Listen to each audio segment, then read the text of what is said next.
What up? How you guys doing out there today? This is your boy Roto Beats. I'm here to present you my NBA morning shoot around for Wednesday, November 13th. If you're new to this channel, please make sure and click the subscribe button below. This way you can watch all my NBA, NFL, and MLB videos. If you haven't came and checked out our website here at dfscheatsheet.com, you're absolutely missing out. We have all the tools to help you compete with the pros day in and day out, including a complete optimizer, tons of content, daily Fanduel and Draftkings cash lineups. Hey, we're truly a one-stop shop for all your DFS needs. So make sure you come check out the site here at dfscheatsheet.com. So we got a 7-game slate. There's a couple fun games on this slate. One thing I do want to bring up before we do get started, NBA's been a little bit tough to start the season. I mean, you got so much injuries already. You got this resting situation going on, the load management, etc. It makes things tough for us in DFS just because. I mean, every night, especially if you're a cash game player like me, I mean, 3/4 of your lineup is just absolute chalk, guys that are over 50% owned. You really need that 1 to 2 guys that are a little bit lower owned to kind of go off. And if they don't, then you're kind of screwed. I mean, and it sucks. And I know, and we're going to continue fighting, doing our best to work our way through this. Usually the injuries, etc., doesn't really start piling up more till the middle of the season. But this season, it was basically right out the gate. And like I said, it's been tough. But hey, don't get discouraged. We got to keep grinding day in and day out. It just takes that one day of hitting big, and everything is out the window. So definitely, man, hey, let's continue to grind in. Make sure that you're using a really, really good bankroll management strategy. Very, very important in DFS, no matter what sport you're playing. And yeah, man. So let's jump into today's slate. So real quick before we do, if you guys don't mind, just take that quick second, click the like button down below. Helps me out. Really appreciate that from you guys. And yeah, let's go. So we'll start at point guard. We'll start at the top and we'll work our way down with some value plays. First, you'll start with, Russell Westbrook. I mean, I'll throw out Damian Lillard. You can play Damian Lillard. You got Portland absolutely struggling right now. They're on a losing streak. Just lost to Sacramento Kings last night. If they're going to get out this funk, they're going to need their best player, Damian Lillard, to step up. For me, he's a GPP play against his Portland team, but you got to consider him. I'm going to start with Russell Westbrook. Triple-double upside any night. The guy's playing the minutes. It should be a pretty competitive game against the Clippers. These are two teams two of the better teams in the West. I expect this game to be a back and forth, fun game. Russell Westbrook's going to have a chip on his shoulder going against Patrick Beverley as well. So I think that Russell Westbrook is kind of where you start at 9.9. I think that he's a really good play today. Then we got Kemba Walker going against Washington. Washington just doesn't play defense. This should be a very up-tempo game, very high-scoring game. Kemba Walker has been on fire. Outside of the first game of the season and against Charlotte, his old team, where he just didn't shoot the ball well. I mean, the guy's absolutely scoring the ball like crazy, averaging 25 real-life points, 5 assists, 5 rebounds for 41 fantasy points. He's giving us a solid floor. And then you get a matchup against this young Washington team. I think Kemba Walker is an excellent play on today's slate. I think you could really look at him in cash games. I think Russell Westbrook is probably a little bit more of a GPP play. When Kyle Lowry's out, is going to open up some value out there in Toronto. One guy that we'll throw out there, we'll get to him later, though, is Fred VanVleet. I think he's a guy that we definitely got to have on our radar with no Kyle Lowry. But as we go down point guard, Ben Simmons, 8,400. Yesterday played 34 minutes, did a little bit of everything, got you 38 fantasy points. I mean, this is a cheap price tag for Ben Simmons. You need about 42 for value. He's averaging 37 on the season. We got no Joel Embiid today. I think this is definitely a uptick for Ben Simmons with Embiid off of the floor. I like him. John Morant, the young guy's a GPP play just because he's been up and down. But at the same time, I think that, he's guys going to be a little bit lower owned. Strictly GPP play, like I said, just because the minutes haven't been there. But I think that you could just throw him out there as a lower owned guy. A guy that I really like, though, I like Terry Rozier a lot. Terry Rozier, he's been up and down. Don't get me wrong. I think he's another GPP play, but hey, he's in a good spot here. He's getting right around 30 minutes a game, going against a young Memphis team. He's our point guard. He's going to get his run for the most part, unless the game kind of gets out of hand. So I think that Terry Rozier is another guy that we could consider in GPP today. One more, I know a lot of these guys are GPP plays, but I mean, it is what it is. I mean, Kimba's a guy so far that's standing out to me as a cash game play. I think Ben Simmons is a cash game play as well. If we want to kind of pay up a little bit, we can go down. Morant probably a little bit more of a GPP play as well. The reason I say that these guys are GPP plays is just because their minutes are kind of all over the place and their production is kind of all over the place. One day they'll have a good day, one day they'll have a good game, the next day it'll be a bad game. That's why I say people are GPPs, just to kind of clarify that. Murray's the same thing. He's only playing 25 minutes a game, but he's already shown us 4 or 5 times this year on 25 minutes he can score 42, 43 fantasy points. Definitely crush value, but he can have those games like the past two where it's 19 to 17, and that's going to crush you at this price tag. So definitely a GPP, but he does have some upside. We got to watch what happens with Jeff Teague. If Jeff Teague is out with the illness, there may be some value out there at the point guard spot in Minnesota. The only other guy I think that we could possibly pay up for, I think that we can look at that we could pay down for. I think we could look at a guy like Patrick Beverly. He's going to step up today, want to play very well against, step up to the challenge and play well against Russell Westbrook. And we know that Patrick Beverly does have some upside. He gets some defensive stats. He's a dog, and I think that he's a guy that we could consider. You only need 25 for value. He's averaging 24, almost 25 fantasy points on the season. Houston, they have a bunch of injuries out there. I think Austin Rivers is a guy at bare minimum price tag. He could possibly get some extra run. I mean, the past 5 games, he's got you, he's minutes in the 20s compared to, earlier in the season, they were, low, 14, 15s. The minutes are trending up. The injuries are piling up. Austin Rivers is a guy that they've shown in the past they do like. I think he can play 25 minutes and at a bare minimum price tag. He can hit value for us there, probably be a good value play. Moving on to shooting guard, we will start at the top. You got James Harden, 12.2. The price tag is super high. That's what scared me. But, look, the guy's playing very well. He's got you 60 fantasy points in 3 straight games. This is his team. Westbrook is a guy that's kind of taking a back seat. He scored 36 actual points in 3 straight, averaging 37 real-life points on the season. Just going crazy so far to start the season. James Harden, a very competitive game against the Clippers. I think that he's in a good spot here. He's going to have to play well to beat this very good Clippers team. And we got D'Angelo Russell. He's, as crazy as it sounds, he's the best player on the Warriors now that Curry's out.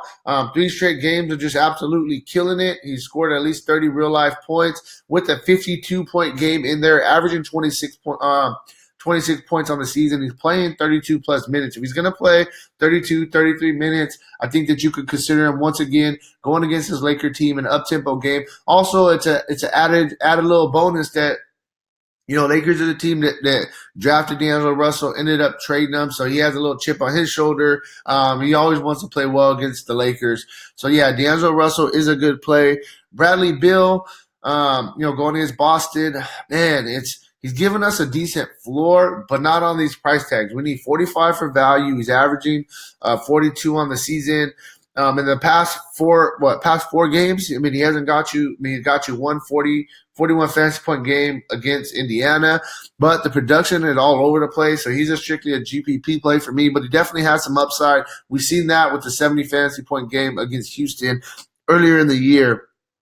If Teague is out, I think that Andrew Wiggins gets a bump. I think that he'll get a little bit more ball handling duties. So we got to wait on the Teague news, for Wiggins. Either way, you can play him as a GPP, but I like him a little bit more in cash games if he does. In fact, if Teague is out, then you can look at Andrew Wiggins. The problem with him is the 8.6 price tag. The price tag is up there. I don't know if he's a guy that I necessarily want to pay for on this slate. You got Fred VanVleet, going for Portland. Fred VanVleet, he's going to play as much minutes as possible. He's going to be the starting point guard for Toronto as long as Lowry's out. And we know that Fred VanVleet could definitely fill it up. It's just a price tag, 75. We need about 37 for value, so we're not getting too much wiggle room right there. He can definitely hit value. I just don't know how much upside that he's going to give us on that price tag. Moving on, a couple guys. I think you could look at Lou Williams possibly. The guy has upside any night. A couple of value plays that we can look at. First, we'll look at Norman Powell. We know OG is out. We know Lowry's out. And, Norman Powell, he played 37 minutes last game. If he's gonna play a bulk load of minutes like this, then I think that he's a guy that you can look at. At 4,800, I think we need about 24 for value. I just don't know. I mean, how much upside he can give us 30-something fantasy points, but he's not going to give us crazy, crazy upside. Definitely think he's a guy at 4,800 that we could possibly look at to pay down for. I'm going to play a bunch of minutes. I need somebody to play minutes out there. I think that he'll be the guy. One more value guy that we'll look at. I think that we can look at Malik Monk. He's a guy out there in Charlotte. They got a little bit of injuries out there as well. Played 26 minutes last game and got you 29 fantasy points. If he's going to play, 26 to 28 minutes at 4,000, you only need 20 for value. This 29 would basically be, almost 7x. And we definitely will take 7x from any player, on a night in, night out basis. So got to look at Malik Monk at 4,000. I think he's a guy that you can look at on a little bit lower end. Moving to small forward, LeBron James with no Anthony Davis definitely gets the big time bump. I think that he's a guy that you just put in, you kind of move on, feel comfortable with it. Coming off a monster game yesterday against Phoenix, I think that he's going to continue to facilitate the ball. I mean, he's averaging 11 assists a game. LeBron's playing out of his mind right now, and with no Anthony Davis, I think he'll have to score a little bit more. LeBron is a guy that I think that you probably pay up for today with no Anthony Davis. The only scary thing is you got to hope that Golden State kind of keeps the game a little bit close. But I like LeBron. Then you got Kawhi Leonard going against Houston. If you want to say 1,500 off of LeBron, Kawhi Leonard's giving you a solid floor as well. This game should be very competitive. Outside of the last game, where he only got 39 fantasy points, but it still almost was a triple-double. He's on a little roll. He's been getting, 51, 52 fantasy points a game. So the floor is definitely there. Pascal Siakam, best player on Toronto, especially with no Kyle Lowry out there. He's going to need to step it up a little bit more. He gives us the upside. GPP play just says the price tag is so high, but I definitely think that he really is a guy that you could consider today. He does a little bit of everything. He's not just a scorer, so that definitely gives him that bump as well. One guy I forgot to mention, I just want to throw out there on the shooting guard spot. I think Marcus Smart, if he's going to continue to start for Gordon Hayward at 6,300 and play a bulk load of minutes, I think he's a guy that you could consider as well. I just wanted to mention that real quick. Didn't want to forget. Tobias Harris, coming off a bad game yesterday, busted on us. I played him. Yes, I thought he was a great play. The guy was like 0 for 9 from three-point land or something. It was just a crazy number. He just couldn't hit shots. I expect a bounce-back game from him. You got no Joel Embiid, so they're going to need him to score the ball a little bit more. So I think Tobias Harris is going to be lower owned because of what he did yesterday to some people. Hey, recency bias, it is what it is. I think you could definitely go back to that well. And then we got Jaylen Brown. We talked about Hayward being out. Some of these guys are going to have to step up. It's going to have to be Hayward. With Hayward out, it's going to have to be Brown. It's going to have to be Tatum, Smart, Kemba Walker. Jaylen Brown, back-to-back games of scoring 25 actual points, 42, 46 fantasy points. He's definitely showing us some upside. The guy's balling out, and I think he's a guy we can look at today going against Washington. I expect that game to be a pretty high-scoring, up-and-down type game. Last guy I'll quickly throw out there, I think that you can look at Miles Bridges for Charlotte. They got some injuries out there. He's playing a bulk load of minutes in 3 of the past 4 games. He's played at least 33 minutes. Kind of up and down, so a little bit more of a GPP play. Just because he's playing the minutes, the production hasn't necessarily been there. You can see last game against Philadelphia, he played 38 minutes, only got to 17 fantasy points. But overall, I think that, he's a guy that gives you a little bit of upside on this price tag, and he's a guy probably be a little bit lower owned if you're looking to differentiate yourself in GPPs.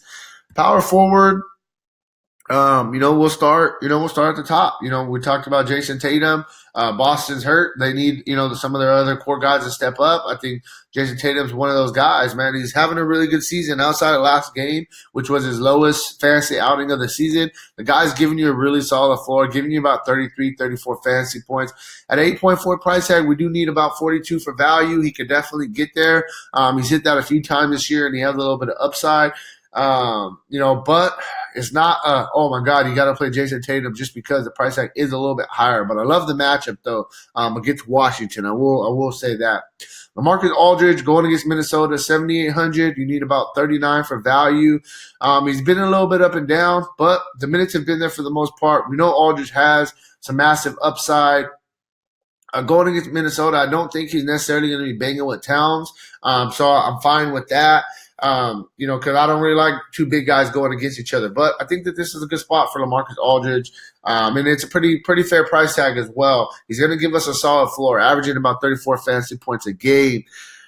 A couple more guys we'll throw out there. I love Al Horford with no Embiid. Every time Embiid has sat out this year so far, he's played very, very well. He rested yesterday. He's coming back today full of energy, ready to go. I think Al Horford has given us a solid floor at a 7,200 price tag. You need about 36 for value. He's averaging 36 on the season.